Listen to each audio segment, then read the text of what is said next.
Moje deti dobre vedia, že ich matka k nim bude vždy spravodlivá.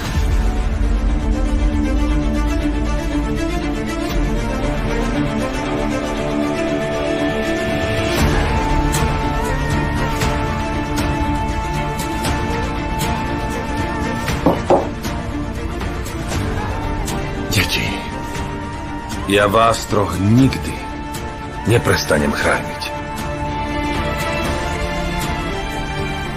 Nikdy.